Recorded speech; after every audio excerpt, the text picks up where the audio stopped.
Bismillahir Rahmanir Rahim. Alif Lam Ra. Kitabun anzalnahu ilayka litukhrijan nasa minadh dhulumati ilan nur. Innallaha wa malaikatahu yusalluna 'alan nabi ya ayyuhalladzina amanu sallu 'alaihi wa sallimu taslima. Allahumma Sayyidina Maulana Muhammad wa ala ali Maulana ও মদিনার বুলবুলি কেমনে তোমায় রই ভুলি দিন কাটে আর রাত কাটে তোর বেদনার ফুল তুলি ও মদিনার বুলবুলি আল্লাহুম্মা Sayyidina Maulana Muhammad wa ala ali Maulana. যখন রাত্রি নিঝুম নেই চোখে ঘুম একলা শূন্য ঘরে তখন তোমায় মনে পড়ে আল্লাহ তোমায় মনে পড়ে লা ইলাহা ইল্লাল্লাহ জোরে লা ইলাহা কালেমা শাহাদাতে আছে আল্লাহর জ্যোতি জিনুকের ভিতর লুকিয়ে থাকে যেমন মতি কালেমা শাহাদাতে আছে আল্লাহর জ্যোতি জোরে লা ইলাহা ইল্লাল্লাহ লা ইলাহা ইল্লাল্লাহু মুহাম্মাদুর রাসূলুল্লাহ সাল্লাল্লাহু আলাইহি ওয়াসাল্লাম। বিসমিল্লাহির রহমানির রহিম। বাংলাদেশের অন্যতম সমৃদ্ধ জেলা লক্ষ্মীপুর জেলার পৌরসভাধীন উত্তর বাঞ্ছানগর তাওহীদি যুব সমাজ ও মা বাবার দোয়া পাঠাগারের উদ্যোগে আয়োজিত 2 দিন ব্যাপী তাফসীর মাহফিলের আজকে সমাপনী দিবসের সম্মানিত সভাপতি হযরত মাওলানা মোশাররফ হোসাইন মিয়াজি হাফিজাহুল্লাহ, আল্লাহ হুজুরের হায়াতে বারাকা দান করুন। আজকের প্রধান আলোচক উস্তাজুল উলামা মুহাদ্দিস ডক্টর আবুল কালাম আজাদ বাশার সাহেব হাফিজাহুল্লাহ। আজকের অন্যতম প্রধান আকর্ষণ যুবকদের আইকন, কোরআনের বলিষ্ঠ কণ্ঠস্বর, এদেশের তাওহীদি জনতার হৃদয়ের স্পন্দন, কুমিল্লা জামিয়া দারুল হুদা কমপ্লেক্সের মহাপরিচালক আল্লামা মোল্লা নাজিম উদ্দিন সাহেব। কথা বলেছেন হাফেজ মাওলানা আসাদুজ্জামান সাহেব। আমন্ত্রিত অতিথি সাবেক সংসদ সদস্য লক্ষ্মীপুর 3 জনাব শহীদুদ্দিন চৌধুরী এনি, জনাব অ্যাডভোকেট হাসিবুর রহমান সাহেব, বিশেষ অতিথিবৃন্দ। সার্বিক তত্ত্বাবধানে রয়েছেন এই জনপদের কৃতি সন্তান, লক্ষ্মীপুরের গর্ব, সাহিবুল ইলম, রায়পুর সাব রেজিস্ট্রি জামে মসজিদের সম্মানিত খতিব হযরত মাওলানা হাফেজ আরিফ হোসাইন মিয়াজি, মঞ্চবিষ্ট হাজারাত উলামায়ে কেরাম, সুধী মণ্ডলী, আল্লাহ পাকের শুকরগুজার হচ্ছি আজকের নির্বাচন পূর্ব মুহূর্তে সারা দেশ যখন 17 বছর পরে ভোটাধিকার প্রয়োগের আমেজে উৎসাহিত আবার চিন্তিত, এমন এক পরিবেশের মধ্যে আপনাদেরকে আল্লাহ কোরআনের মঞ্চে বসিয়েছেন। খুশি নি আপনারা? মোহাব্বতে সকলে বলছে আলহামদুলিল্লাহ, দিল উজাড় করে বলি আলহামদুলিল্লাহ। ربنا لك الحمد حمدا كثيرا طيبا مباركا فيه يا ربي لك الحمد كما ينبغي لجلال وجهك وعظيم سلطانك اللهم بارك لنا في رجب وشعبان وبلغنا رمضان আল্লাহ আমাদের এই বসাকে কবুল করুন। মাওলানা আরিফ হোসেন মিয়াজি অত্যন্ত ভালোবাসার শ্রদ্ধার মানুষ। তিনি বলেছেন যে মাহফিল যখন শুরু হয়েছিল তখন থেকে আমরা ছিলাম। আলহামদুলিল্লাহ মাহফিল ধারাবাহিকভাবে চলছে। আল্লাহ কিয়ামত পর্যন্ত কবুল করুন। ওলামায়ে কেরাম যারা এসেছেন চেষ্টা করেছেন সুন্দর আয়োজন ব্যবস্থাপনা, দেশ বরেণ্য আলেমদেরকে আমন্ত্রণ করার জন্য। সবাই বিষয়ভিত্তিক নির্ধারিত সময়ের মধ্যে কথা বলবেন। আল্লাহ আমাদেরকে কিছু বলার তৌফিক দান করুন। আমি আপনাদের সামনে আল্লাহর কোরআনের একটি আয়াত তেলাওয়াত করেছি। আল্লাহ সুবহানাহু ওয়া তাআলা বলছেন আলিফ লাম রা কিতাবুন আনজালনাহু ইলাইকা লিতুখরিজান নাসা মিনাজ যুলুমাতি ইলান নূর। শুনতে পাচ্ছেন আমার কথা? প্রিয় সুধী, আলিফ লাম রা এটা হুরুফে মুকাত্তাআত। এই যে এখানে বাচ্চা কথা বলে কোরআনের অ্যাব্রিভিয়েশনাল ওয়ার্ড, কিছু বর্ণমালা দিয়ে আল্লাহ কোরআনটাকে এইভাবে প্রায় 29টা সূরার শুরুতে আল্লাহ এইভাবে সাজিয়েছেন। যদি সবগুলি অক্ষরকে একত্রিত করা হয় 29টি সূরা, এর সংখ্যা দাঁড়ায় ৭৬টা। তবে আল্লাহ অক্ষর ব্যবহার করেছেন 14টা। 29টি সূরার শুরুতে এটা দেওয়ার উদ্দেশ্য আল্লাহ বোঝাচ্ছেন যে আমার আরবি বর্ণমালা হরফ হচ্ছে 29টা। আলহামদুলিল্লাহ, এই জন্য 29টি সূরার শুরুতে আল্লাহ এটাকে দিয়েছেন। প্রিয়সুধী, এমন কিছু ইঙ্গিত এই শব্দগুলি বোঝায়, যেমন আমাদের প্রচলিত অনেক বাংলায়ও আছে, ইংরেজিতেও আছে। ডিস্ট্রিক্ট যিনি কমিশনার, ডিস্ট্রিক্ট প্রধান, তাকে আমরা ডিসি বলে সংক্ষিপ্ত, কথা বলেন না। থানায় যিনি আছেন তাকে আমরা ওসি বলি, বলেন না।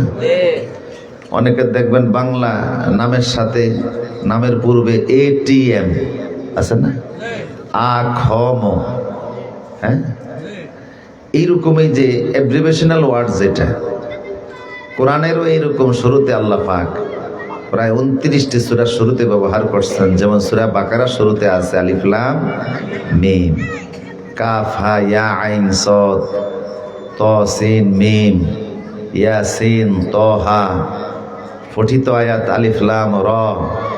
এরকম আল্লাহ দিয়েছেন। এটার মিনিং আল্লাহ ভালো বোঝেন, তবে রসুলকেও আল্লাহ পাক এর মিনিংটা বোঝার ব্যবস্থা করে দিয়েছেন। প্রিয়সুধী, আজকের পৃথিবীর সবচেয়ে পঠিত একটা কিতাব, তার নাম হচ্ছে কোরআন। পৃথিবীতে বর্তমানে প্রায় 10,000 ধর্ম চালু আছে। সবগুলি ধর্মের সীমাবদ্ধতা আছে, ধর্মীয় গ্রন্থের সীমাবদ্ধতা আছে। যেমন আমাদের প্রতিবেশী যেই দেশ, হিন্দু প্রধান দেশ ভারত, তাদের রাষ্ট্রধর্ম হচ্ছে হিন্দু। তাদের যে ধর্মীয় গ্রন্থগুলি আছে, ঋগ্বেদ, সামবেদ, যজুর্বেদ, রামায়ণ, মহাভারত, শ্রী ভগবত গীতা, তাদের এই ধর্মগ্রন্থগুলি পৃথিবীর 3 দেশে পাবেন, সব জায়গায় আপনি পাবেন না। ভারতে পাবেন, নেপালে পাবেন, ভুটানে পাবেন, এর বাহিরে আপনি পাবেন না। বুঝেননি কথা? আবার খ্রিস্টানদের দেশ হচ্ছে পৃথিবীতে 111টা। তাদের যে ধর্মগ্রন্থ ওল্ড টেস্টামেন্ট, নিউ টেস্টামেন্ট বা বাইবেল নামে যেটা আমরা চিনি, পৃথিবীর সব জায়গায় আপনি এটা পাবেন না। কিন্তু আল্লাহর মেহেরবানি, পৃথিবীর এমন কোনো জায়গা নাই যেখানে কোরআন পাওয়া যায় না। পৃথিবীর পূর্ব থেকে পশ্চিম, উত্তর থেকে দক্ষিণ, অ্যান্টার্কটিকা মহাদেশে গেলেও যদি আপনি কোরআন চান, সেখানেও কোরআন পেয়ে যাবেন। শুধু তাই না, পৃথিবীর কোনো ধর্মগ্রন্থের হাফেজ নাই। Rigveda, Samaveda, Yajurveda, Ramayana, Mahabharata, Padma Purana, Manasamangal, old testament, new testament, Tripitaka, Zend Avesta, কোনো হাফেজ নাই। কিন্তু এই কোরআনের হাফেজ বর্তমান পৃথিবীর মুসলমানের সংখ্যা 200, কোরআনের হাফেজের সংখ্যা প্রায় 6 কোটির উপরে।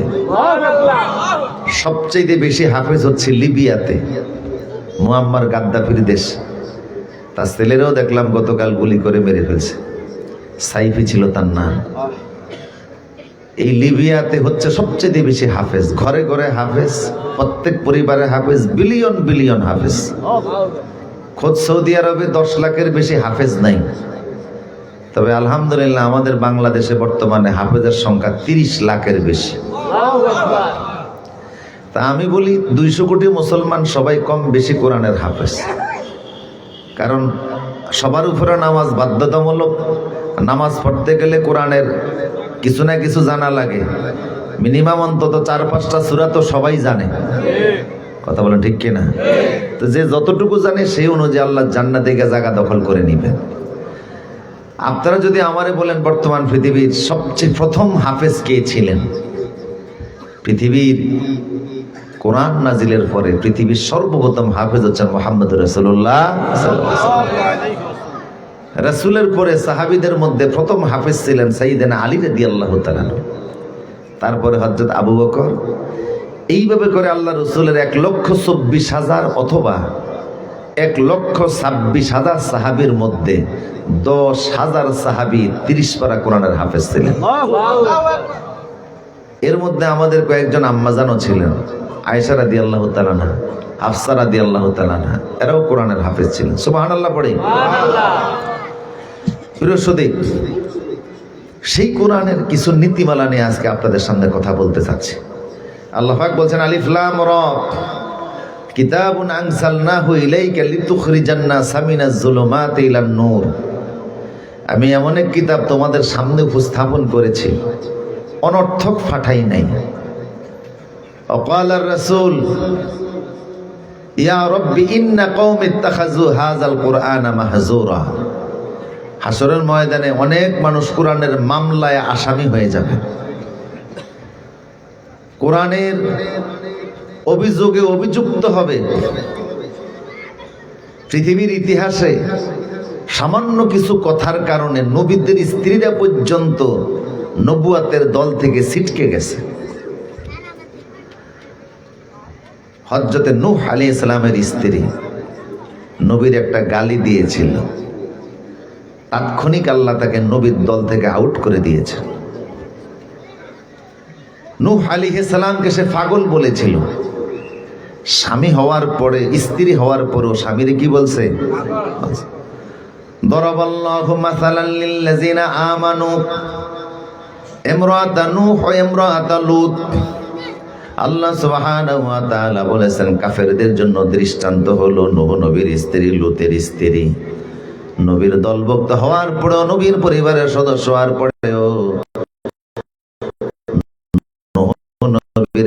সে পাগল বলে গালি দিয়েছে, থাকতে পারে নাই।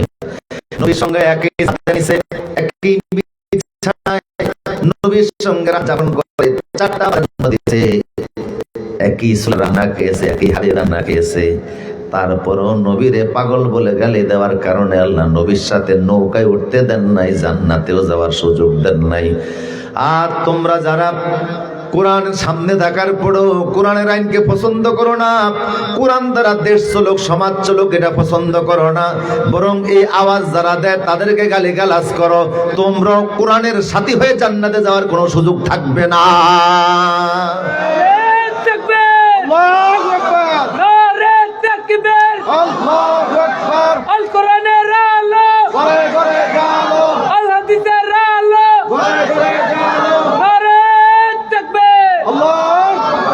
যারা কোরআনের কথা বলে এদের অপরাধ কি?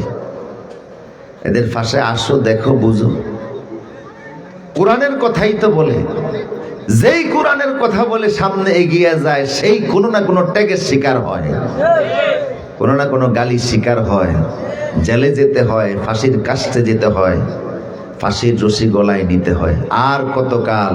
53 বছর সহ্য করেছি, আর নয়, এবার কোরআনই জাতীয় সংসদে চলে যাবে। কথা বলো ঠিক কি না?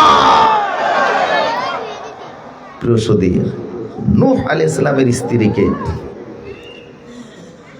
স্বামীকে পাগল বলে ডিসকানেক্ট হয়ে গেলেন। লূত আলাইহিস সালামের স্ত্রী, তার অপরাধ ছিল নবীর দরবারে যদি কোনো মেহমান আসতো, স্বামীর কাছে মেহমান আসতেন, তো ওদের অভ্যাস ছিল খারাপ।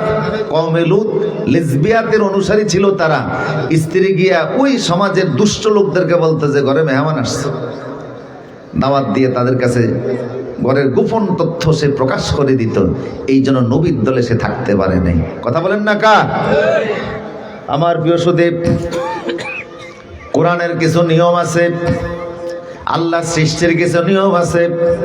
এই নিয়মগুলি পরিবর্তন করার মতো কেউ কোনো ক্ষমতা। আল্লাহ সুবহানাহু ওয়া তাআলা বলেন, আমি কোরআনকে অনর্থক দেই নাই। তুমি এই কথা বলার সুযোগ পাবে না যে ১৫০০ বছর আগে কোরআন নাজিল হয়েছে, তাই পুরাতন হয়ে গেছে, ওল্ড হয়ে গেছে। বরং তোমরা সমাজ যত গতিতে এগিয়ে যাবে, কোরআন আরো তার চেয়ে বেশি গতিতে এগিয়ে যাবে। এক সময় ওয়াজ মাহফিল চলতো, মানুষ হেজেক লাইট দিয়া ওয়াজ নসিহত শুনতো। বুঝেননি আপনারা? এই ইলেকট্রিক লাইট কি এক সময় ছিল? হেজেক লাইট দিয়ে মানুষ ওয়াজ শুনতো, কেরোসিন তেলের পাম্পিং করা লাইট দিয়ে। ঘরের ভিতরে কুফির বাতি ছিল, কেরোসিন তেল। এখন কেরোসিন তেল চলে, বাড়ি ঘরে ব্যবহার করে না। নতুন আবিষ্কার হয়েছে, আরো বেশি আলোক উজ্জ্বল দান করে এমন যেমন লাইট আসছে। আগেরটা যেমন চলে গেছে, প্রত্যেক যুগের সাথে যুগের চাহিদা অনুযায়ী কোরআন মানুষের সাথে আচরণ করে। আগের মানুষ যেমন ছিল, কোরআন তাদের সামনে সেইভাবে ডিসপ্লে হয়েছে। এই যুগের মানুষ কফি বাদ দিয়া ইলেকট্রিক লাইট আনছে, এটার গতি যেমন, কোরআনের গতি তার চাইতে অনেক বেশি। সেটা সকল যুগের চাহিদা মিটায়। সুবহানাল্লাহ বলবেন না? কি চাও তুমি? তোমার সকল আধুনিক প্রশ্নের জবাব আল্লাহর কোরআনের মধ্যে আছে না নাই? আমার প্রিয় সুদীপ, আল্লাহ পাক বলছেন, কয়দিন আগে কিছু নাস্তিক প্রশ্ন করছে যে আপনাদের কোরআনে সব আছে। আপনারা বলেন ওয়ানাজ্জালনা আলাইকাল কিতাবা তিবয়ানান লিকুল্লি শাই, আয় কাশিফান লিকুল্লি শাই ওয়া হুদাও ওয়া রাহমাতাও ওয়া বুশরা লিল মুসলিমিন। কোরআনে সব খুলে খুলে বর্ণনা করে দেওয়া হয়েছে, সব আছে। কিন্তু আমার একটা প্রশ্ন, কি প্রশ্ন? কোরআনে অটিস্টিকদের ব্যাপারে তো কোনো কথা নাই। অটিস্টিক যারা, প্রতিবন্ধী যারা, তাদের ব্যাপারে কোনো কথা নাই। কোরআন তাদের প্রতি ইনজাস্টিস করছে। অটিস্টিক মানে হলো প্রতিবন্ধী মানুষ। কিছু মানুষ আছে শ্রবণ প্রতিবন্ধী, কানে শুনে না, কথা কন না। কিছু মানুষ আছে বাক প্রতিবন্ধী, কথা বলতে পারে না। কিছু মানুষ আছে অন্ধ, দৃষ্টি প্রতিবন্ধী, দুই চোখে দেখে না। এদের ব্যাপারে কোরআনে কোনো কথা নাই। আমি বললাম তুমি বুঝো না, কোরআন 1400 বছর আগে এদের নামে সূরাই দান করে দিয়েছে। আর একটু আসতে বলেন সুবহানাল্লাহ। প্রতিবন্ধীদের নামে কোরআনে সূরা আছে, সূরা আবাসা, কথা কন না। আবাসা ওয়া তাওয়াল্লা আন জাআহুল আ'মা। দৃষ্টি প্রতিবন্ধী একটা লোক আপনার কাছে আসলো, হে নবী আপনি একটু চেহারা অন্যদিকে ফিরালেন। এদের নামে কোরআনে সূরা আছে, 16টা আয়াত আল্লাহ নাজিল করে দিয়েছে। আল্লাহ রসুল প্রতিবন্ধীদেরকে ইস্টাবলিশ করেছেন, প্রতিষ্ঠিত করেছেন। রসুল বললেন, ও দৃষ্টি প্রতিবন্ধী সাহাবী আব্দুল্লাহ ইবনে উম্মি মাকতুম, তুমি আমার মসজিদের মুয়াজ্জিনের দায়িত্ব পালন করবা। রসুল একটা ইউনিভার্সিটি করলেন। বুঝেননি আপনারা আমার কথা? সময় কম, তাড়াহুড়া করে বলতেছি। লক্ষ্মীপুরের ভাইরা, রসুল একটা বিশ্ববিদ্যালয় করলেন। বিশ্ববিদ্যালয়ের নাম হচ্ছে দারুল আরকাম। কি নাম? দারুল আরকাম। কাবা শরীফ থেকে মাত্র 200 গজ দক্ষিণে সাফা পাহাড়ের উপরে এই ইউনিভার্সিটি রসুল তৈরি করলেন। ইউনিভার্সিটির চ্যান্সেলর ছিলেন আল্লাহর রসুল নিজে, আর এই ইউনিভার্সিটির ভাইস চ্যান্সেলর ছিলেন এই অন্ধ প্রতিবন্ধী সাহাবী। আল্লাহু আকবার। একটা অন্ধ লোকের রসুল ইউনিভার্সিটির ভাইস চ্যান্সেলর বানালেন। এবং রসুল যখন মদিনা থেকে কোথায় কোনো অভিযানে যেতেন, এই অন্ধ সাহাবীকে রাষ্ট্রের দায়িত্ব দিয়ে যাইতেন। তো তারা সমালোচনা করে কোরআনে অটিস্টিকদের ব্যাপারে কিছু নাই, আছে না নাই? ইমামে আজম আবু হানিফা রাহমাতুল্লাহ আলাইহিকে প্রশ্ন করা হয়েছিল, আপনাদের কোরআনে নাকি সব আছে। তা আমার একটা প্রশ্ন। কি প্রশ্ন বলো দেখি? কয় আমার প্রশ্ন হলো, কোরআনে সব আছে, তাইলে বলুন তো একটা মানুষের শরীরে যে পরিমাণ পশম আছে, এই পশমগুলি যদি গোনা যাইত, পশমের সংখ্যা জোর হইতো না বেজোর হইতো? বুঝতেছেন কথা? একটা মানুষের শরীরে যেই পরিমাণ পশম আছে, কি আছে? মাথায় আছে, শরীরে আছে, কত পশম। এই ফসম যদি গোনা যাইতো জোর হতো না বেজোর হতো? আবু হানিফা কয় ইতিপূর্ব তোমরা আমারে অনেক প্রশ্ন করে জ্বালাইছো, মনে করছো নাই এই সমাধানও কোরআনে আছে। সুবহানাল্লাহ বলবেন না? এত বুদ্ধিমান মানুষ পৃথিবীতে বড় কম ছিল, উপস্থিত বুদ্ধি ছিল বেশি। যে প্রশ্ন করতে অ্যান্সার আছে না নাই? রাত্রিবেলা ওনার স্ত্রী আয়েশা কয় আবু হানিফা বিপদ বলে বিপদ ঘটিয়ে দিছি। ওস্তাদ কি বিপদ ঘটাইছেন? কয় তোমার আম্মা জান আমার স্ত্রী রাগ করছে, ঝগড়া লাগছে, স্বামী স্ত্রী মাঝে মধ্যে মেয়েছে টুকটাক ঝগড়া বাজার আছে না নাই? কয় আমার সাথে কথা বলে না, আমিও রাগ করে বুড়া মানুষ বললাম রাগ করছো কথা বলো না, ফজরের আজানের আগে যদি কথা না বলো তুমি তালাক। বউ সিদ্ধান্ত নিয়ে নিছে কথা বলবে না, তালাকে বাপের বাড়ি চলে যাবে। এখন রাত বাজে 12টা, বুড়া বয়সে যদি বউ হারায় আমার নতুন বউ দিব কে? আবু হানিফা কয় ওস্তাদ টেনশন করবেন না, বাড়ি চলে যান, এমন জোরে নাকের টান বাইরা ঘুম দেন যেন ট্রেনের ইঞ্জিল ফেল হইয়া যায়। বুড়া মানুষ বাড়ি চলে গেছে, ঘুমানোর চেষ্টা করতেছে, ঘুম কি আর আসে? অনেক চেষ্টা করতেছে, কিছুক্ষণ পরে আওয়াজ আসলো, কেন?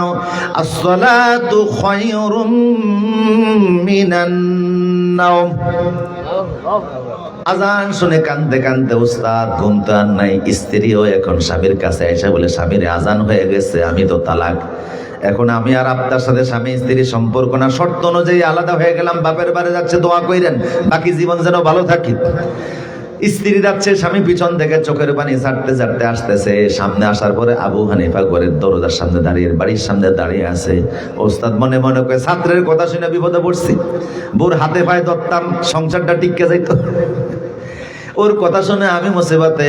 আবু হানিফা কয় আম্মা যান কোথায় যান? কয় বাপের বাড়ি। কয় কেন? কয় আজান হয়ে গেছে, আমি তো তালাক। কয় এখন কয়টা বাজে করি দেখেন? তাকিয়ে দেখে রাত 3টা। কয় আপনারা দুইজন জনে কথা বলেন তাই খামাকা এসে আমি একটা আজান দিছি আর কি। এটা ফজরের আজান না, এটা কথা বলার আজান। কথা যেহেতু হয়ে গেছে এখন আর ডিসকানেক্ট হয় নাই, সম্পর্ক ঠিক আছে, আগের মতো থাকেন। আল্লাহু আকবার। আবু হানিফা বললেন আমারে প্রশ্ন করেছো, তোমাদের শরীরে যে পরিমাণ পশম আছে যদি গোনা যায় তো জোর হইতো না বেজোর হইতো? তোমাদের প্রশ্নের জবাব আল্লাহর কোরআনে আছে। আল্লাহ বলেছেন খলাকনাকুম আজওয়াজা, পৃথিবীতে যা আমি সৃষ্টি করেছি সব জোড়ায় জোড়ায়, কাজে মানুষের শরীরের পশম যদি গোনা যাইতো এটাও জোড়ায় জোড়ায় হইতো। জবাব আছে না নাই? সকল যুগের চাহিদা মিটায়, সকল যুগের মানুষের যে কিছু দরকার সেটাই দেয়। কোরআন সব যুগের জন্য। আজকে তোমরা কারা আসছো, কি বুদ্ধি নিয়ে আসছো কোরআনের মোকাবেলা করতেছো? কোরআনের এগেনস্টে দাঁড়াচ্ছ, আলেম ওলামাকে গালি দিচ্ছ। শুধু ক্ষমতার জন্য এতটা বেপরোয়া হওয়া উচিত নয়। হাসরের ময়দানে কোরআনের মামলায় আসামি হওয়া লাগবে। কোরআন ওলাদের সাইডে বালুকারা দেশ চালাইতে পারে? কথা কন না? গল্প একটা মনে পড়ছে, বলবো নেই। রাজার মন চাইছে দ্বীপে গিয়ে বৃষ্টি দিয়ে ভিজা গোসল করবো। কিসে? রাজার মন না, দ্বীপে যাবে গোসল করবে বৃষ্টিতে ভিজে। আবহাওয়া মন্ত্রী যারা ছিল তারে কয় যে কবে বৃষ্টি হবে আমার জানাই। তা আবহাওয়া মন্ত্রী বলে দিছে যে আগামী অমুক দিন বৃষ্টি হবে, আপনি গিয়ে দ্বীপে গোসল করেন। তো বাচ্চা তার দল বল নিয়ে প্রশাসনকে বলে দিছে আইন শৃঙ্খলা দেখে রাখো, আমি গিয়ে গোসল করবো। দ্বীপে বৃষ্টি হবে বলছে কে? আবহাওয়াবিদ। কথা বুঝেন না? আবহাওয়া মন্ত্রী বলে দিছে অমুক দিন বৃষ্টি হবে। সেই অনুযায়ী উনি গেছে গোসল করবে দ্বীপে। যখন উনি ঢুকতেছে পাশের এক লোক দাঁড়িয়ে কয় এরা কই যায়? কয় এরা দ্বীপে বৃষ্টি হবে এই জন্য গোসল করার জন্য যায়। এই লোককে আজকে বৃষ্টি নিচে হবে না। এই রাখালের কথাটা বাচ্চার কানে গেছে কিন্তু কোনো আমলে নেয় না। উনি সারাদিন দ্বীপের মধ্যে ঘুরে বেড়াইছে, বৃষ্টি মিষ্টি কিছু হয় না। উনি আইসা স্বরাষ্ট্রমন্ত্রীকে বলছে ওই রাখালের ডাইকা নিয়ে আয়। আবহাওয়া মন্ত্রী বলছে বৃষ্টি হবে, রাখাল কইলেও বৃষ্টি হবে না, আসলেই তো হয় না। তো সে বলছে কিভাবে? সে তো এই আবহাওয়াবিদের সাথে আরো বড়। যাওয়ার পরে কয় স্যার আমারে ডাকছেন কেন? কয় আজকে দেখে তুমি আমার আবহাওয়া মন্ত্রী। কয় স্যার কি লিগে আমার এত বড় দায়িত্ব দিলেন? কই তুমি যে বলছো বৃষ্টি হবে না, আসলে তো হয় নাই। কয় স্যার এটা তো আমার ক্যাপাসিটিতে বললেন, আমার ছাগলের তো জানছি আমি। কয় ছাগলে জানলো কেমনে? তাইলে ছাগল প্রতিমন্ত্রী। কয় স্যার ওই যেই দিন বৃষ্টি হয় ছাগল সেদিন বেশি বেশি পেশাব করে। আর যেদিন বৃষ্টি না হয় ওদিন একটু ওর ফেসাবের নমুনা দেখলে আমি বুঝতে পারি যে কোন দিন বৃষ্টি হবে কোন দিন হবে না। এই এতটুকু ফজিলত সই না, ওই দুই হইলে ফুল মন্ত্রী আর ছাগল হইল প্রতিমন্ত্রী। বলেন এই টাইপের লোক দিয়ে কি দেশ চলবে? আমার প্রিয় সুদীপ, জ্ঞান লাগবে, মেধা লাগবে, দক্ষতা লাগবে, আকল লাগবে, শিক্ষা লাগবে, ইনসাফ লাগবে, ইসলাম লাগবে। বুঝতেছেন কিনা? এখন আসেন মূল কথা। আল্লাহ বললেন আলিফ লাম রা কিতাবুন আনজালনাহু ইলাইকা লিতুখরিজান নাসা মিনাজ যুলুমাতি ইলান নূর। আমার এমন এক কিতাব তোমাদেরকে দিলাম যেটা অন্ধকার থেকে আলোর দিকে নিয়ে আসবে সকল যুগের মানুষের জন্য। আবার তিনি বললেন লা তাবদীলা লিকালিমাতিল্লাহ ওয়ালাং তাজিদা লিতাবদিসুন্নাতিল্লাহি তাবদীলা। আমার যে কিতাব আমি দেয়া দিলাম এটার মধ্যে সম্ভাবনা, কারণ যেটা আল্লাহ দিয়েছেন এটার মধ্যে শান্তি। এই জন্য বলছেন লা তাবদীলা লিকালিমাতিল্লাহ, আমার কথার মধ্যে কোনো পরিবর্তন হয় না। আমি যেটা দিয়েছি তোমাদের যত বড় বিজ্ঞানী যত বড় জ্ঞানী তোমরা হও, তোমাদের সকল যুগের চাহিদা আমার কোরআন মিটিয়ে দিবে। আগেরকার বই পুস্তকে বলা হতো পৃথিবীর প্রথম যুগের আদি মানুষেরা জঙ্গলে বসবাস করত, শিক্ষা দীক্ষা ছিল না, কাঁচা গোশত চিবিয়া খাইতো। কথা কোন না কা? তাহা মিথ্যা কথা। আগের যুগের মানুষ আল্লাহর জান্নাত থেকে আসছে। পৃথিবীর প্রথম মানুষ আদম, তিনি ছিলেন পৃথিবীর প্রথম বিজ্ঞানী। কথা কোন ঠিক কিনা? কোরআন বলছে আল্লামা আদম আল আসমা। ইসলামের বিরুদ্ধে কত যে লেখালেখি, কত যে মিথ্যা কথা, কত ধরনের যে ফোবিয়া, এর কোনো শেষ নাই। আদম নবী সম্পর্কে এত বড় মিথ্যা কথা বলা হলো, বই পুস্তকের মধ্যে থাকলে এগুলি বছরের পর বছর কোটি কোটি টাকা দিয়ে এই সকল বই পুস্তক প্রিন্ট করে তারপরে শেখানো হলো মিথ্যা কথা। কথা কোন ঠিক কিনা? আবার দেখবেন, আবার দেখছি আমরা ছোটবেলায় বই পুস্তকে পড়ছি হাট্টি বা টিম, ওরা মাঠে পারে, ওদের খাড়া দুটো। তা আমরা আমাদের স্যারদেরকে জিজ্ঞেস করছি ইউনিভার্সিটির, যে এই যে কবিতা বই পুস্তকের মধ্যে দিলেন আর কোটি কোটি টাকা দিয়ে বই ছাপাইলো আর কোমলমতি শিক্ষার্থীদেরকে শিখাইলো, এটা শিখাইতে গিয়ে আমরাও কিছু বুঝি না, পোলাপাইনও কিছু বুঝে না। আপনারা যারা ইউনিভার্সিটির টিচার আছেন আপনারা বুঝছেন নি? কয় না আমরাও কিছু বুঝছি না। কথা বুঝেছেন কিনা? তা আমি বললাম যে আমার কাছে একটা বুঝ আছে। কথা কন না? এই কথাটা মিথ্যা কথা, তাহলে প্রমাণ করো। বললাম আল্লাহ সৃষ্টির মধ্যে সকল জিনিসের জবাব আছে, এই কথাটা মিথ্যা। আল্লাহ সুবহানাহু ওয়া তাআলা যত সৃষ্টি করেছেন, হাট্টি মা টিম, তারা মাঠে পারে ডিং, ওদের খাড়া দুটো শিং। যে সকল প্রাণীদের আল্লাহ শিং দিয়েছেন তারা কোনোদিন ডিম দেয় না, আর যারা ডিম দেয় তাদের কোনোদিন শিং হয় না। আল্লাহু আকবার! এটা আল্লাহর নিয়ম। বুঝেননি আপনারা কথা? যে সকল প্রাণীদের শিং আছে এরা কি দেয় না? ডিম দেয় না। গরুর শিং আছে, এটা ডিম দেয় না। ছাগলের শিং আছে, এটা ডিম দেয় না। হরিণের শিং আছে, এটা ডিম দেয় না। আর যারা ডিম দেয় এদের শিং হয় না। হাঁসে কি দেয়? ডিম দেয়। কথা কন না? এটা শিং হয় না। মুরগি আল্লাহ যে পদ্ধতি দিয়ে দিয়েছে এটা এইভাবেই থাকবে। আজকের বিজ্ঞান দেখলো যে মুরগির বাচ্চা যদি বের করতে হয় তো মুরগির নিচের ডিমেরে 21 দিন পর্যন্ত রাখা লাগে। কতদিন? 21 দিন। বিজ্ঞান দেখছে 20 দিনও যদি ডিম রাখে বাচ্চা বের হয় না।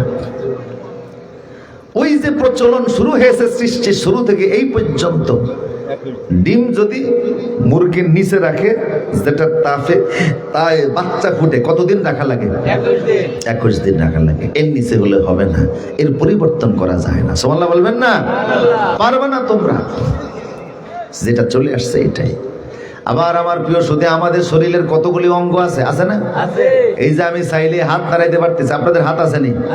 চাইলে পারবেন না নাড়াইতে? আপনারাও পারবেন হাত নাড়াতে। আমি যদি বলি নাকটা নাড়ান, নাকও নাড়াতে পারবেন।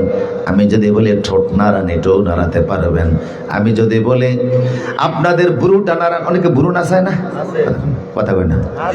এবার যদি বলি কানটা নাড়ান, কে কে পারবেন? কর না কান নাড়ান দিই, পারবেন না। কথা কন না, পারবেন? আর এটা নারায়ণের মতো ক্ষমতা আল্লাহ দেন নাই। তো যেটা আল্লাহ দেন নাই সেটা আপনি পারবেন না। এই সিলেকশন গুলি আগের থেকে হয়েই আছে। আল্লাহু আকবার বলেন। আল্লাহ সৃষ্টির মধ্যে কখনো কোনো পরিবর্তন হয় না। যদি পরিবর্তন হয় সেটা আল্লাহর কুদরত, ওটা আল্লাহর ক্ষমতা। কথা কন না কা? যেমন পৃথিবীতে মানুষ আসে পিতা মাতার মাধ্যমে, পৃথিবীতে যত মানুষ এসেছে এবং আসবে সবার পিতা মাতা আছে না নাই? আদম নবীর বাবা নাই, এটা আল্লাহর কুদরত। হাওয়া আলাইহিস সালাম কোনো মায়ের পেটে জন্ম নেন নাই, বাবা আদমের ভিতরের একটা হাড়ের থেকে তাকে আল্লাহ সৃষ্টি করছেন, এটা আল্লাহর কুদরত। সবকিছুর একটা সিস্টেম আছে, যদি সিস্টেম লস হয় বুঝতে হবে এটা আল্লাহর কুদরত কাজ করছে। কথা কন না কা? ঈসা আলাইহিস সালাম তার কি নাই? পিতা নাই, এটা আল্লাহর কুদরত। আমাদের দুনিয়াতে যে সূর্যটা আল্লাহ দিয়েছেন, আমার কথাগুলি নিতেছেন আপনারা? সূর্য পূর্ব দিক থেকে উঠে পশ্চিম দিকে, এটাই হলো সূর্যের নিয়ম। শুরু থেকে কিয়ামত পর্যন্ত আল্লাহ সিস্টেম করে দিয়েছেন, সূর্য তুই পিছন থেকে উঠবি, সামনে যাবি, পূর্ব দিক থেকে উঠবে, সানরাইজ হবে, সানসেট হবে, একদিক থেকে উঠবে আরেক দিকে অস্ত যাবে। কিন্তু যদি ব্যতিক্রম ঘটনা ঘটে যায়, একবার যদি সূর্যটা পশ্চিম আকাশ থেকে উপরে এসে যায়, বুঝতে হবে সেদিন থেকে আর দুনিয়া থাকবে না, কিয়ামত হয়ে যাবে। ব্যতিক্রম। আল্লাহ সৃষ্টির একটা নিয়ম আছে। কথা কন না কা? সব সৃষ্টির একটা নিয়ম আছে, এই সৃষ্টির পরিবর্তন করা যায় না। যেমন আল্লাহ সৃষ্টির মধ্যে অন্যতম একটা ফানি, ফানির একটা নিয়ম হলো ফানি কোনোদিন সোজা চলতে জানে না। কথা বল না কেন? ফানি কি চলে? বাঁকা চলে। ফ্লোরের মধ্যে আপনি ফানি রাখবেন, এক গ্লাস পানি এখানে ঢেলে দেন, দেখবেন সোজা যায় না বাঁকা যায়? ডানে যায় বামে যায়। এই জন্য পৃথিবীর মানচিত্রে যতগুলি নদী আছে একটাও সোজা না। কথা বলেন না কেন? বাংলাদেশে একটা সোজা নদী আপনি আমাদের দেখেন, সবগুলি কি? একটা খালও সোজা না, একটা সাগরও সোজা না। পানির নিয়মই হলো বাঁকা চলা, আবার আগুনের নিয়ম হলো ঊর্ধ্বমুখী হওয়া।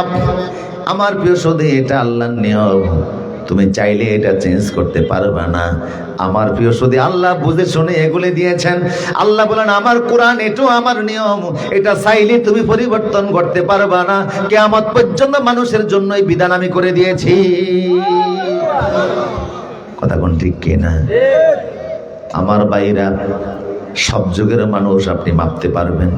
এই যুগের সন্ত্রাস কারা, কোরআনের জ্ঞান যদি আপনি থাকে আপনি বুঝতে পারবেন।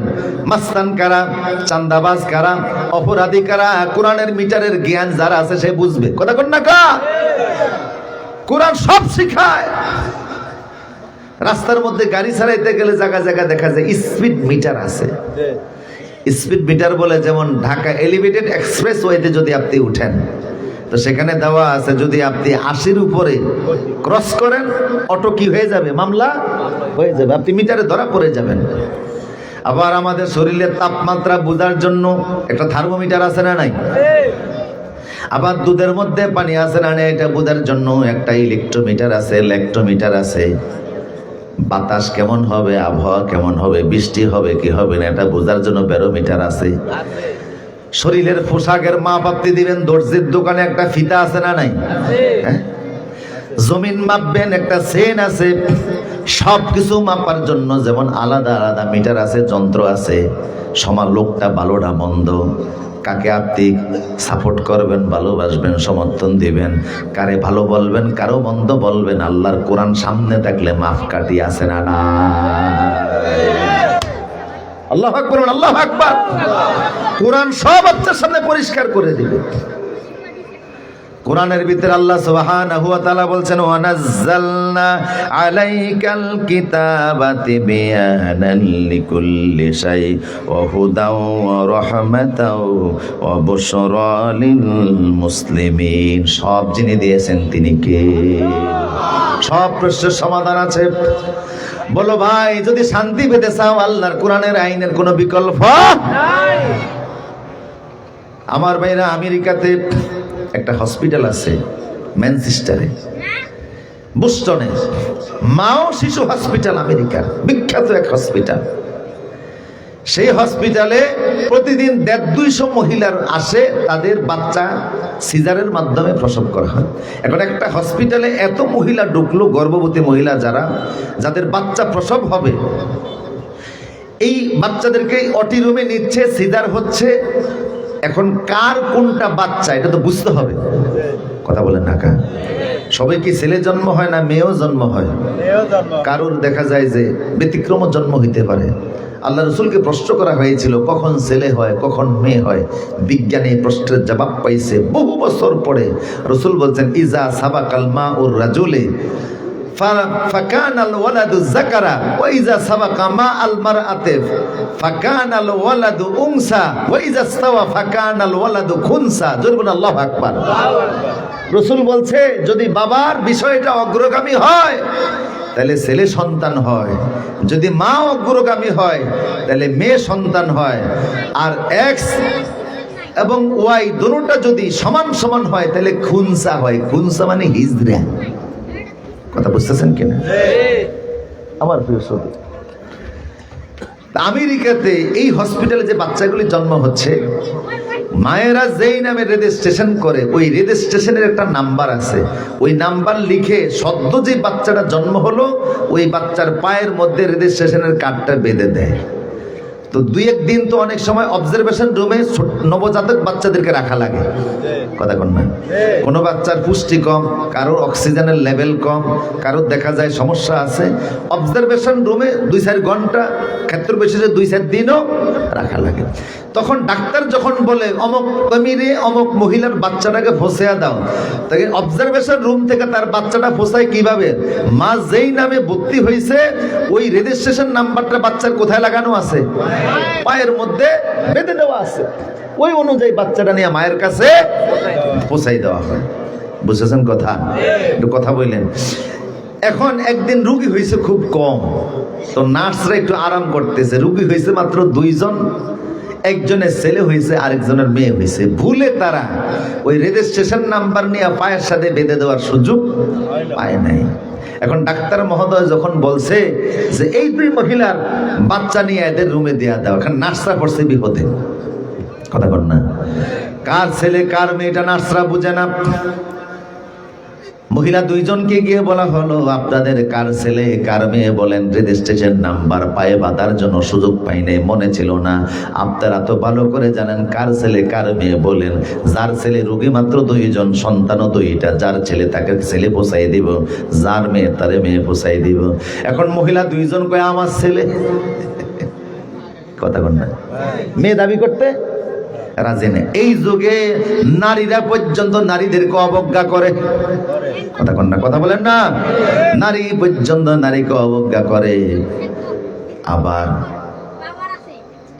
এই বাচ্চা কথা বলে এখানে নারীরা পর্যন্ত নারীকে অবজ্ঞা করে, সম্মান দিতে চায় না, মা হইয়া সম্মান দিতে চায় না, বুকে টেনে নিতে চায় না।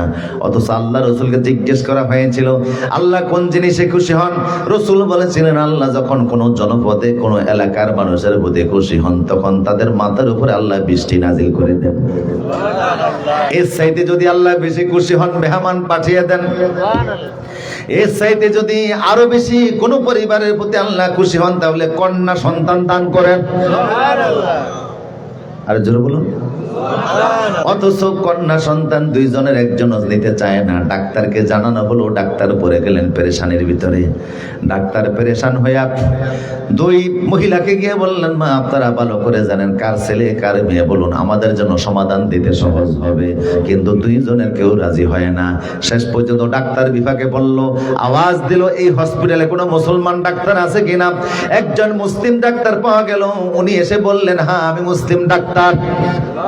বলল আমরা বিপদের মধ্যে পড়ে গেছি, আমাদের কাছে এখনো সেই মেডিকেল টেকনোলজি আসে নাই, কার ছেলে কার মেয়ে আমরা বের করবো। কথা বল না?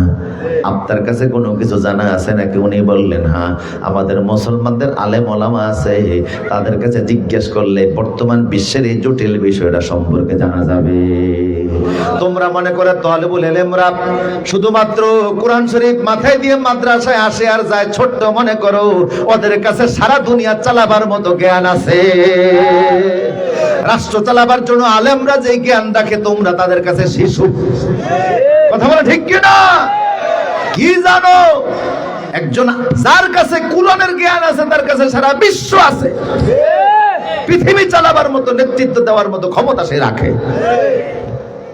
আমার প্রিয় সুদীপ, বলা হলো যে আলেম ওলামা আছে, 10-12 জন আলেম ওলামাকে ডেকে নেওয়া হলো, আপনারা সমাধান দেন।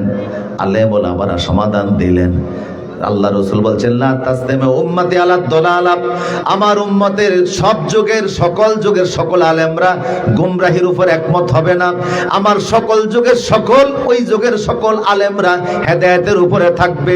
কাজে আলেম বিদ্বেষী যারা হবে তারা ইসলাম থেকে দূরে সরে যাবে, আর আলেমরা যখন ঐক্যবদ্ধ থাকবে সেখানে আল্লাহর রহমত আছে না নাই? আলেম ওলামা সার্টিফিকেট দিয়েছেন কে? আল্লাহ। ইন্নামা ইয়াখশাল্লাহ মিন ইবাদিহিল উলামা। এই সার্টিফিকেট তো আল্লাহর দেওয়া। উলামায়ে কেরাম বললেন, আমাদের কাছে জবাব আছে। কয় কি জবাব? কয় জবাব হলো এই ধরনের সমাধান হলো, আপনারা এক কাজ করেন, দুই মহিলার স্তন থেকে যদি একটু দুধ বের করে এটাকে ওজন দেন, যেই মহিলার দুধের ওজন বেশি হবে ছেলে শিশুটা তার হবে।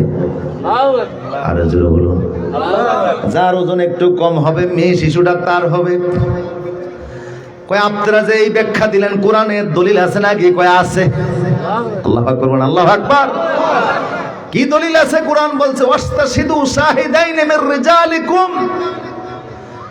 বিবাহের ক্ষেত্রে, তালাকের ক্ষেত্রে তোমরা যখন সাক্ষী রাখবা তখন 2 জন পুরুষ যদি সাক্ষী হিসাবে থাকে তাহলে এনাফ। কিন্তু যদি 2 জন পুরুষ না পাওয়া যায়, একজন পুরুষ যদি পাওয়া যায়, ও ইমরাআতান, তাহলে একজন পুরুষ পাওয়া গেল, ওই আরেকজন সাক্ষী তো 2 জন লাগবে, তো পুরুষ 2 জন হলে সাফিসিয়েন্ট, যথেষ্ট। কিন্তু পুরুষ পাওয়া গেছে একজন, তাহলে তো মহিলা সাক্ষী নেওয়া লাগবে। একজন মহিলা সাক্ষী দিলে হবে না, একজন পুরুষের সমান 2 জন, কয়জন মহিলা সাক্ষী লাগবে? 2 জন মহিলা সাক্ষী লাগবে। এখান থেকে বোঝা যায় পুরুষের ওজন বেশি, তুলনামূলক মহিলার ওজন কম। সুবহানাল্লাহ। দুধ দহন করলে ওজন দিলে দেখবেন যেটার ওয়েট বেশি ওটা ছেলে সন্তান, ওই মহিলার সন্তানটা ছেলে। কথা বল না? যেহেতু এক পুরুষের এক মহিলা 2 জন মহিলার সমান, 2 জন মহিলার সাক্ষীর সমান একজন পুরুষ। কথা কোন ঠিক কিনা? এই জন্য ঠিকই তারা যখন ওজন দিলে ওয়েট মাইফা দেখে একজন একটা একটু ভারী হয়েছে, আরেকজন ওটা তুলনামূলক একটু হালকা হয়েছে, তখন তারা জানতে চাইল এই মর্মে ইসলামে কোনো ইতিহাস আছে নাকি? বললেন হ্যাঁ আছে, এই মামলা আগেও আইছে। সুবহানাল্লাহ বলবেন না? সাইয়েদনা আলী রাদিয়াল্লাহু তাআলা তখন ইসলামের যুগের খলিফা, ওনার তখন কাজী, ওনার কাছে এই মামলা আসছে। 2 মহিলার বাচ্চা হয়েছে রাতের আধারে। এখন দুজনই, একটা ছেলে একটা মেয়ে, 2 জনই দাবি করতেছে যে এটা আমার ছেলে। উনি কয় আমি মেয়ে দাবি করবো না, মেয়ে আমার না। কেউ মেয়ে নিতে চায় না। সাইয়েদনা আলী বললেন দুধ দহন করো, এরপরে এখান থেকে এদেরকে যখন তুমি ওজন দিবা, যারটা একটু ভারী হবে ওয়েট হবে তারে ছেলে দাও, যারটা একটু পাতলা হালকা হবে তার মেয়ে দিয়া দাও। এই বিধান অনুযায়ী উনি ফায়সালা করে দিলেন। শেষ পর্যন্ত প্রমাণ হয়েছে ওনার এই বিচারটা যথাযথ হয়েছে। আল্লাহু আকবার বলেন। আমেরিকা সমাধান হয়ে গেল। তাহলে সকল যুগের সমাধান কোরআনে আছে না নাই? আল্লাহ সৃষ্টি, কোরআন এমন এক বিধান সকল যুগের সকল সমস্যার সমাধান করবে, এর মধ্যে কোনো পরিবর্তন করা যাবে না। আরেকটা তথ্য আপনাদেরকে দেই। আজ থেকে 1000 বছর আগে ইবনে খালদুন বলছেন, পৃথিবীর মহাবিজ্ঞানী তিনি ছিলেন। তিনি বলছেন আমি পৃথিবীর 100টা দেশ সফর করছি। কটা দেশ? 100 দেশ সফর করেছি। 100 দেশ সফর করে তিনি বললেন আমার 2টা অভিজ্ঞতার কথা তোমাদেরকে বলি। প্রতি 15 কিলোমিটার পর যাওয়ার পরে দেখি মানুষের ভাষা চেঞ্জ হয়ে গেছে। পৃথিবীর কোন যুগের মানুষ কখনো এক ভাষায় অভ্যস্ত হবে না। পৃথিবীর সকল যুগের মানুষ বিভিন্ন ভাষায় কথা বলবে, কারণ আদম নবীকে আল্লাহ একটা ভাষা শিখান নাই। মেরকাতের মধ্যে আসছে আল্লাহ ওনাকে 6 কোটি ভাষা শিক্ষা দিয়েছিলেন। আরো জোরে বলুন কয় কোটি? এই ভাষাগুলি পৃথিবীতে প্রচলিত হবে। ওই যে আল্লাহ ওনাকে ভাষা শিখাইছেন, পৃথিবীর সর্বত্র এই ভাষাগুলি প্রচলিত হয়ে যাবে। দেখেন উনি বলছেন 15 কিলোমিটার পর পর আমি যাওয়ার পরে দেখে মানুষের ভাষা চেঞ্জ হয়ে গেছে। আমাদের বাংলাদেশে দেখেন বাংলা আমরা বলি, কিন্তু সব জায়গার ভাষা কি একরকম? পুরান ঢাকায় আপনি যান, ওয়াজ করে স্টেজে নামার পরে জিজ্ঞেস করে যে হালারে যা দাওয়াত দিলাম, হালা কেমন ওয়াজ করছে? হালার জব্বর ওয়াজ করছে। গফুরকাতে আপনি মমিন শিখে যান, সেখানে দেখবেন যত ডাইন আছে সব বাদ, সব বাম, খাই বাম, যাই বাম, আসবাম। ভোলাতে আপনি যান, দেখবেন কথার শেষে যে আছে, আপনি কেমন আছেন যে, কখন আসছেন যে, খেয়েছেন যে, কথা বলেন না। আর আপনাদের এই অঞ্চলে তো যত ফ আছে সব হইয়া গেছে, পানি হয়ে গেছে। উনি আরেকটা তথ্য দিয়েছেন যে কোরআন বলে 100 বছর পর পর পৃথিবী উলুট পালুট হবে। আমি কথাগুলি বলতেছি, আপনারা বুঝতেছেন নি কথা? উনি বলছেন 100 বছর পর পর পৃথিবী উলুট পালুট হবে। ওনাকে জিজ্ঞেস করা হলো আপনার এই তথ্য কোথায় পাইলেন? তিনি তখন কোরআন থেকে দলিল দিলেন, আও কাল্লাযী মাররা আলা কারিয়াতিন ওয়া হিয়া খায়িআতুন আলা উরুশিহা। এই পৃথিবীর একজন নবী ছিলেন হযরত উযায়ের আলাইহিস সালাম। তাকে আল্লাহ এক এলাকার দায়িত্ব দিয়ে পাঠাইছিলেন। তিনি সেই এলাকায় যাওয়ার পথে একটা গ্রামের ভিতরে 3 দিন ছিলেন। 3 বছর পর ওই গ্রামে আইসা দেখেন গ্রামটা শেষ হয়ে গেছে। সুজলা সুফলা একটা সুন্দর গ্রাম শেষ হয়ে গেল। আল্লাহরে বললেন যে আল্লাহ, এত সুন্দর গ্রামটা আপনি শেষ করে দিলেন। আল্লাহ বলেন এটা আমি পারি, আবার আমি গঠনও করতে পারি। বললেন এত ধ্বংসপ্রাপ্ত গ্রামটাকে আবার আগের মতো সাজাইতে পারবেন। আল্লাহ বলেন আওয়ালাম তুমিন, তোমার কি বিশ্বাস হয় না? উনি বললেন বিশ্বাস হয়, তুমি যদি দেখিয়ে দেন আমার কাছে একটু ভালো লাগতো।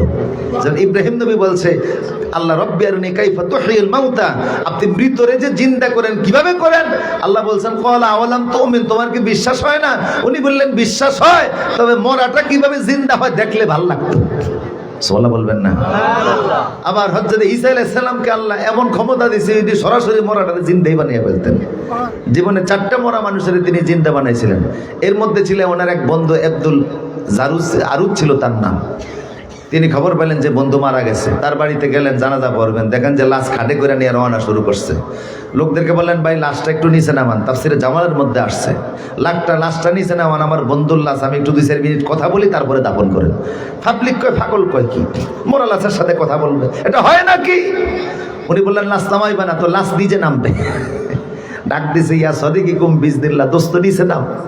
আস্তের উপর মরা মানুষ খাটের উপরে কাপড়ের কাপড় টাপড় ফেসাইয়া লাভ দিয়ে নিচে নামছে। আচ্ছা, যারা খাট বহন করতেছে এরা দুনিয়াতে আসেনি, লাশ বহন করেন। আর মাইয়ের যদি আস্তের উপর বিসমিল্লাহ কয়ে নিচের দিকে নামা শুরু করে, কে কোন দিকে ফালাইতেছে আল্লাহ বলেছেন।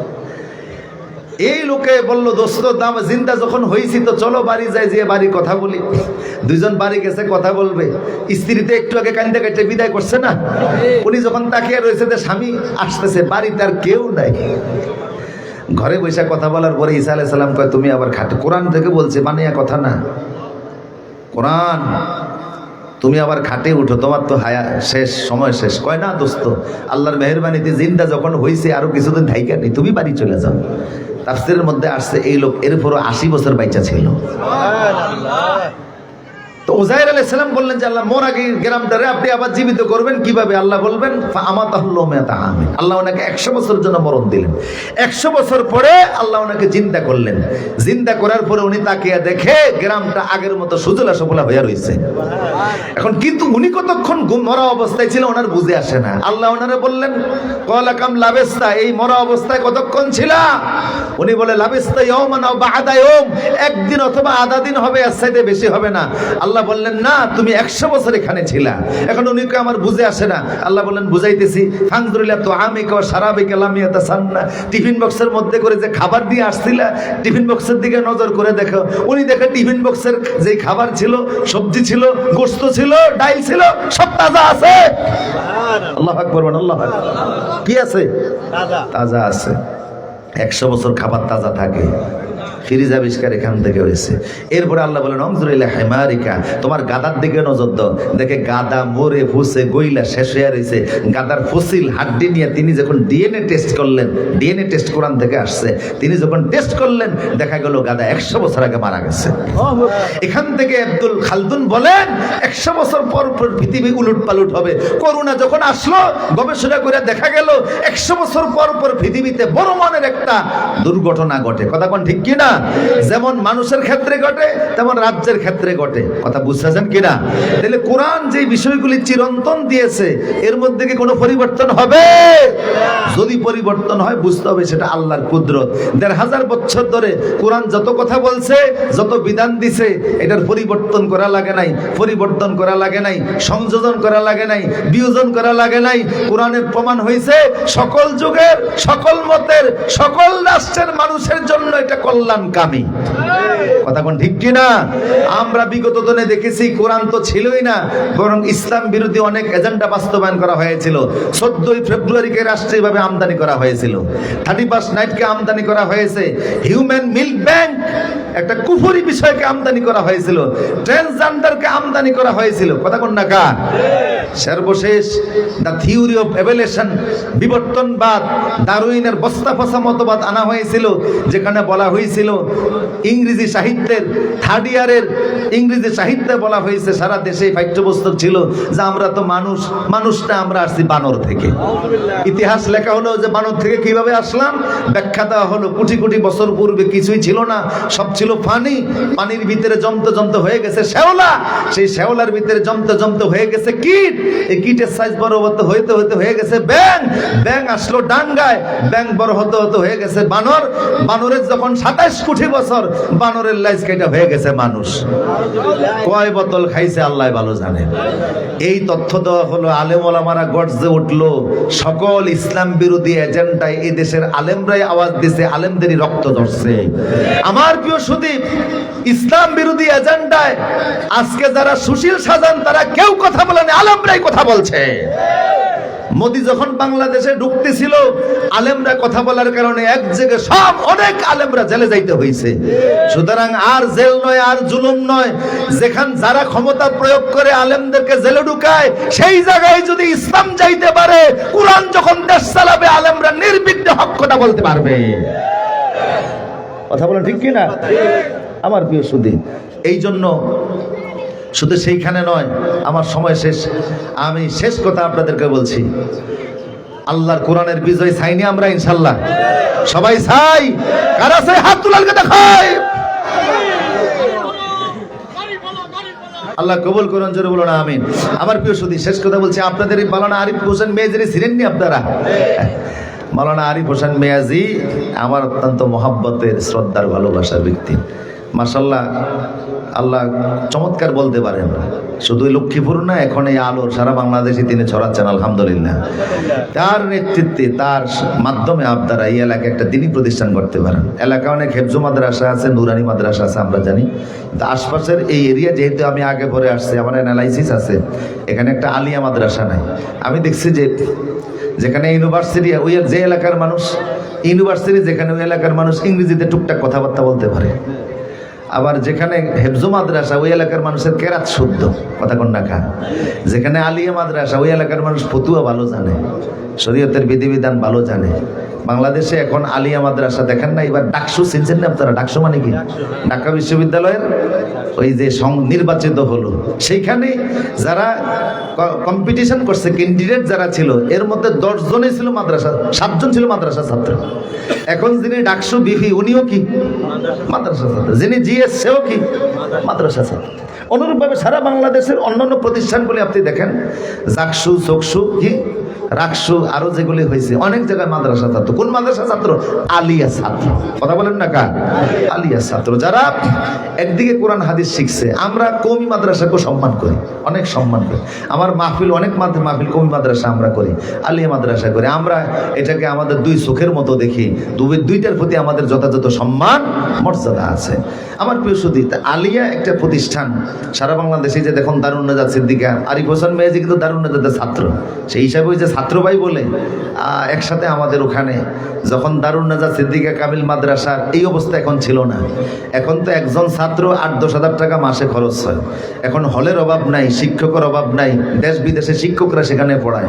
কিন্তু আমরা এমন সময় লেখাপড়া করছি যে সময় টিনের ঘর ছিল। কথা বুঝতেছেন কিনা? আমরা চাউলের বস্তা মাদাত করে নিয়ে খানার জায়গায় পৌঁছাই দিছি। আমরা মাহফিলের যখন আমরা ছাত্র, এক রাতে দেখি যে দারুন নাজাতের প্রিন্সিপাল হুজুর 3টার দিকে উঠা ছাত্রদের পেশাবখানা সাফ করতেছে। আমরা তাহাজ্জুদ পড়ার জন্য যদি দেরি হইতো তাহলে শিক্ষকরা আমাদেরকে ফিটান শুরু করতো। এই ছিল দারুন নাজাত। আমি 2009 সালে প্রথম যখন হজে যাই, দারুন নাজার প্রিন্সিপাল হুজুর একসাথে হজ করতেছি মসজিদুন নববীতে আসরের দিন, আসরের সময় জুমার দিন আমি দেখা করলাম যে আমি এই জন্য গেছি। হুজুর বললো কেন আসছে? বললাম শিয়াদের সাথে আমার বিতর্ক হয়েছে। শিয়া ইউনিভার্সিটির কিছু প্রফেসর ভাইস চ্যান্সেলর আসছে, ভাইস চ্যান্সেলর আসছে, এদের সাথে আমার বিতর্ক হয়েছে আকিদার বিষয় নিয়ে। এখন আপনার একটু সহযোগিতা লাগে, আপনি সামনে থাকলে বিতর্কটা সুন্দর হয়।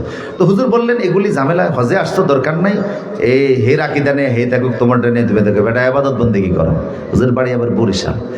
তো বললাম হুজুর এই রিয়াজুল জান্নাতের অংশে কখন ঢুকছেন? কয় গতকাল রাত 3টায় ঢুকছি, এখনো আছে। বৃহস্পতিবার রাত 3টায় ঢুকছে, আজকে জুমার দিন আসর পর্যন্ত আছে। বললো যে আমি আরো 4-5 ঘন্টা থাকলে থাকতে পারি, আমার উজুও ছুটে না, ঘুমও আসে না, উজু ছুটার মতো কোনো কারণও ঘটে না। এই চোখের পানিতে পানিতে প্রতিষ্ঠান হয়েছে। সেখানে হুজুরের অত্যন্ত কাছের ছাত্র মাওলানা আরিফ মিয়াজি সাহেব, অত্যন্ত স্নেহের ভালোবাসা।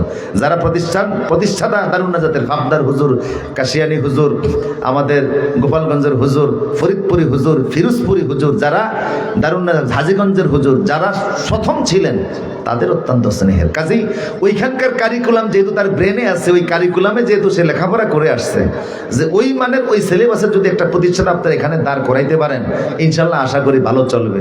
পারা যাবে তো ইনশাল্লাহ? আল্লাহ আপনাদেরকে তৌফিক দান করুন। হাজামে আইনদুল ইলমিন্দুল্লাহ সুবহানাকাল্লাহুম্মা ওয়া বিহামদিকা আস্তাগফিরুকা ওয়া আতুবু ইলাইক। আসসালামু আলাইকুম ওয়া রাহমাতুল্লাহি ওয়া বারাকাতুহু। মাশাআল্লাহ, মারহাবা। কেমন লাগছে আপনাদের কাছে? আলহামদুলিল্লাহ, এই মাহফিল যার মাধ্যমে শুরু হয়েছে